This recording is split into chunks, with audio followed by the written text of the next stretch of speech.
Hello everyone on YouTube and welcome to Modpack Mondays with Colby with Nothing Yet Studios. Today we'll be checking out the mods that I have installed in Shogun 2 Total War because Chris and I will be starting our Tactical Tuesday versus videos playing Shogun 2 Total War. You guys might want to pray for him because he has almost no experience on this game and I've played over 600 hours. I'm not by any means an absolute expert. However, I am much more experienced than him. So for that reason, we've actually decided to separate ourselves, and I'll probably introduce some rules. Like I have to choose a clan to start with that's hard to start with, and we might even play on something like hard. I mean, we don't want to play on legendary, and we're not playing on very hard, but we might start on hard, and I'll start with an initial challenge of hard, and he can start far away from me with an initial challenge of easy. That way, he doesn't have to deal directly with me at first, but we will be doing some drop-in battles so that we can fight each other as combat in combat. So, I don't know. We don't know yet if we're going to subject you to watching all of the fighting, but that is part of the fun, so we'll see how that goes. Anyway, back to this. I'm going to explain the different mods I have, why I chose them, and what I like about them. And to do that, we're going to choose the Takeda because I like them. They're cool. I like horses.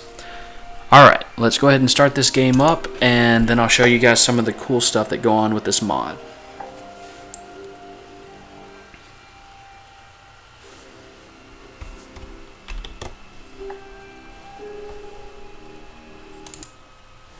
Alright, now that the game is loaded up and everything, let's see how things go. Your start out is pretty much vanilla. I don't like... Well, I'm not going to say I don't like. I don't want our experience for the Tactical Tuesdays to be so far from vanilla that you don't even recognize the game and it changes everything about it. The things that I like to be changed are based on the mod packs I've installed. I have the Custom General Skill Tree mod, which allows you to have many more options for your skill tree for your general. As you see, this is filled up. Typically, it's not nearly as full. And this will just change the way that each general is, and you can actually make your guys so very special. As you notice down here, this one's new, Master of Castle War. You get plus 20% of wealth generated by buildings across all provinces. Okay, having someone at that would make your guy an amazing economy booster. Absolutely fantastic. But it would take a while to get there. You have to have a 6 rank general. So... And you'd have to specialize because you need, I think, at least one in each one of these to open it up. So that means for each level you'd need to spend one here. And, well, if he's going to be that guy that sits in your castle, well, why not just go ahead and upgrade him all the way. Also, I know that it gives you 4 skill points. I'm not quite sure what Vanilla gave you. I think it was 2. It might have been 3. But in this one, you get 4 skill points per rank. So there's no way that you're going to be able to affect all of this to get everything. You're going to have to specialize with each character, so you need to kind of maybe look at these and chart out what you like. And I know I will be, but I'll be doing that in game in our Tactical Tuesday. I'm not going to be studying all of this stuff. The one thing I know for a fact is my Takeda general, if I go Takeda, is going to have charge warrior. I'm going to get that all the way up to here because you get some incredible charge bonuses, and it's amazing. Also, one of the things I noticed is right here where it says warrior, you get an increase to the size of your bodyguard. That's pretty ballin', not gonna lie. That'll make your bodyguard a big thing in combat, as you know, and you might not know this. Looking right here, your general's bodyguard is only a 30 big unit, rather than say your light cavalry, which is 45, and your other cavalry, which I believe is 60 or 75. I'm not 100% on that. So that's what that is. That's going to be your custom general skill tree mod. I also have the more food mod on here, which is a very simple mod, but it does one thing that's very good for quick starts and fun quick starts. It doesn't really break the game, but it makes it to where it's easier for you to upgrade your first stuff to big castles. Way of the Land is added doing this, and it just gives you 2 food. Alright? That's awesome. That just gives you extra food so that early on in the game you can have enough food to build more castles. That is killer, because with the major changes in diplomacy, technologies, buildings, and garrison mod, as you notice, my gray, which is your garrisoned troops that automatically go into combat if you get attacked, even if you don't have anybody in the castle, well, your garrison troops are much more. For the fort here, let me close this out. With the fort, you get one Yari Ashigaru unit, a Samurai Retainers unit, and a Bow Ashigaru unit, which is a big deal. Because typically with a fort, you only get one Samurai Retainer unit, and that's it. So this makes it to where when you upgrade from the fort to the stronghold, and you actually have a pretty sizable force just in your castle. You don't have to worry about some guy with one thing of katana samurai and one thing of bowman attacking your unmanned city and taking it from you. You actually have enough guys just there. So that's really cool. I love that mod. It makes taking a castle that much more involved. It makes the game a little bit more complicated because they get this too. The enemy does. And I can't tell you how many times on, maybe not on the hardest difficulties, but on like normal and hard, you can walk across the map and, the enemy's got one thing of Ashigaru in there because it's just a fort. And they have one Samurai Retainer, and then they just have an Ashigaru unit in there. Their whole army is across the field, ransacking lands, and you literally go castle to castle just taking all their castles from them without even much of a fight. But now with this mod, there's going to be a big fight for all the castles, them attacking you and you attacking them, which will allow you to focus more on putting your troops that you're paying for in the field for bigger battles on the campaign map. Also, we have the Total Carnage mod installed. Total Carnage mod, I believe it raises the overall morale for all of the troops. I'm not 100% sure on that. I will actually be posting a link to all of the different mod packs Steam community pages down in the description. So if you want to look at them in depth, you can go to that page. But the Total Carnage mod is supposed to make battles more deadly, more full of more carnage. I mean, the general idea is that there's going to be more dead bodies laying everywhere. It's supposed to make fights last longer. People won't break after losing 10 guys. They'll break after losing 50 or 60 guys. So it'll actually make your combat experience a little bit more interesting. And costly too, because if you don't play smart, your guys aren't just going to break and run, and maybe you have them left over. Alright, we also have Recruitable Generals, which you can't see right now, but the idea is that you can recruit generals in here, and I think the way that it works is through the stables, but I'm not 100% sure on that. The point of the Recruitable Generals is that you don't have to wait for some random guy to get promoted. You can promote people yourself. That way, whenever you need a general, you can get a general.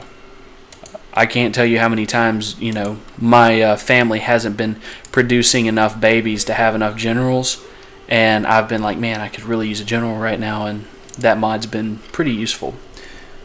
Next, we have the major changes in diplomacy, technologies, and buildings.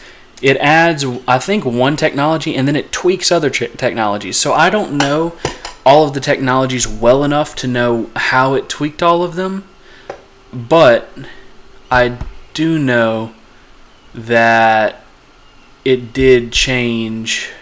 Oh, here's one right here. Strategy of attack. It enables the Siege Engineers Workshop and Firebomb Throwers. Typically, I don't think that that's what did that. I think it had something to do with gunpowder or something like that, where you could get those. So, then again, it could, that really could be it. I think you got Nodachi or something. I don't know. Don't quote me on all that. I really couldn't tell you. But I know that it added this one right here, Do, which gives you +3 defense for all units and +2 morale for all units. So that's pretty cool. This is a good thing. I think it also made technology shorter. So if I wanted 46 turns, I think that'd be like 90 something turns by the end on normal to be able to get to there. So I think it just made it a little easier to get through the technology tree. I know that technologies can take a long time to research. I've played this game for a long time, so it could take a long time to get through basic technologies. Also, diplomacy is supposed to be a little bit better. I don't really know how well that works, because diplomacy was never something I really enjoyed in these games. It lacks a certain level of realism where you're very limited by what you can say, and I know there's a really cut and dry math thing to it, where if your honor is so high and they like you so much, then you have a better chance of them saying yes. There's a small amount of randomness to it, and I know that if you master the diplomacy art, it can really help you in games, but sometimes the computer's just stubborn. Sometimes they like you a lot and you're like, hey, let's trade, and they're like, no. Or you're like, hey, do you want to be my ally? We're friends. It says very friendly in our thing, and they're like, no. And there's not really a reason, not that you know of at least. And so I've never really enjoyed diplomacy a lot. I use it whenever I can, but it's not something I've ever cared to really master. The buildings are supposed to be a little cheaper, and they're supposed to have a different output also, according to this mod. And then there's the garrison, which we talked about earlier, how it automatically gives you a garrison that's much bigger than what you normally used to have. We also have the 12 turns per year mod. This will make years last longer, because in this game you have until 1580 or 1590 to complete your conquest of Japan. Well, with 4 turns a year, you only get so many years, and then it's like, oh, well, that's how many turns you have, and good luck, have fun. With the 12 turns a year, it helps a lot with that issue, as well as it gives you more time to do combat, because you don't want to be in their territory in the middle of winter. You'll lose troops, your guys will starve, and they'll start deserting and stuff like that. So this will give you 3 turns of winter, but it'll also give you 9 turns of attackable months. So that'll help out a good bit too. I also I installed the Symphonia Simplest mod, which is supposed to correct sound bugs, but it hasn't been working. Whenever I tried it out earlier, my archers were sounding like handgunners. So that's just no bueno there. I don't know what's going on with Symphonia Simplest, so I'm just hoping that it doesn't get too annoying having having my bowmen sound like they're shooting guns all the time. So that's pretty much an overview of all the different mods. I haven't really played with them enough to have a definitive, this is what I like and this is what I don't like, and it seems to cause balancing issues. I don't know about any of that stuff right now. I just wanted you guys to know what I'm planning on doing for our Tactical Tuesdays. And if we see that there's a problem with it or we don't like it, we might restart our Tactical Tuesdays, or we might just push through. So anyway, if you guys are interested in joining us for more Mod Pack Mondays, Chris is coming out with a Mod Pack Monday, I think, every Monday. Again, don't quote me on that because we're still working with this to see how it goes, but there will be some kind of upload every Monday for the Mod Pack Mondays. Also, we'll have random uploads on Mondays, Tuesdays, Wednesdays, Thursdays, etc. Just so you guys know what it is. If something comes out and it's not Mod Pack Monday, but it is Monday, don't be all surprised and alarmed. We're going to have random releases, but we want to make sure to have some type of consistency for you guys. Something you can count on being out every single day. Also, like I said, we're going to be doing Tactical Tuesdays, which is going to be our Versus series. So either it's going to be me against Chris, or me against Preston, or Chris against Preston, or all 3 of us in a free-for-all on some type of game. And it'll be some kind of series, because we don't want to be videotaping 2 or 3 or 10 hours of material and forcing you guys to watch all of it. What we'll probably do is videotape it in clips like this. We'll probably be doing alternating turns with him and me, and then what we'll do is we'll do 6 overall turns, half a year, with this 12-year pack, or 12 turn per year pack, and letting you guys watch. I'll probably be 20 to 30 minutes and let you guys watch how we're doing things, and then we'll upload that every Tuesday and let you guys follow that. Preston will be hitting up Terraria on Indie Wednesday. On Wednesdays, you can watch us drop different games, different indie games, but as of right now, Preston will be doing most of our Indie Wednesdays. Throwback Thursdays are coming up on Thursdays. I already have stuff filmed for you guys, and I'll be releasing that some of that on Thursday, and it'll be a series, and we're playing some of our There's some of our older games from our collection, and then we'll have Follower Fridays, where every Friday from 2:30 to 4:30 as of right now. That is possibly going to change in the future. I will be on Twitch live streaming. So we'll also weekly have a big group something come out, and that'll probably get dropped on Saturdays, and we'll probably try to live record that on Sundays, but we have to check everybody's schedule.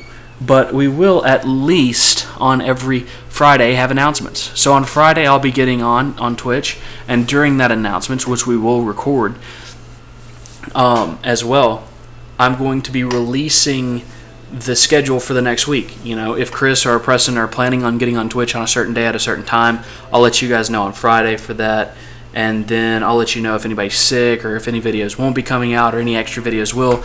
Also, we plan on having some giveaways on Fridays. We'll be announcing those on the Fridays on the Twitch channel. Like I said, I will be recording our Twitch recordings so that I can put them up on YouTube for you guys to watch if you're interested. And we'll probably do some, I would say I'm not going to record all of the Twitch because that's 2 hours of recording. And to be honest with you, my computer can't even handle that.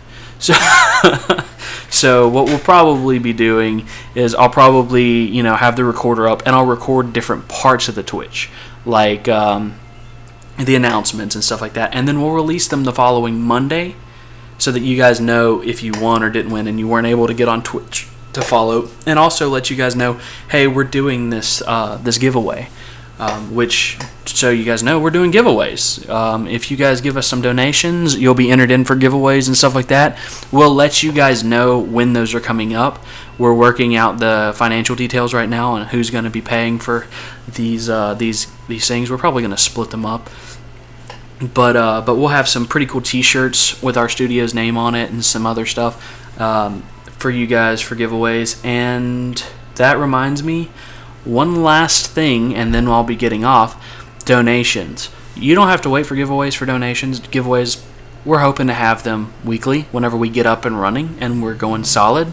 But the general point of donations is we need better equipment. God, we need better equipment. My computer's so garbage. It's my work laptop. It's not really that great of a computer, so games have a hard time running on it.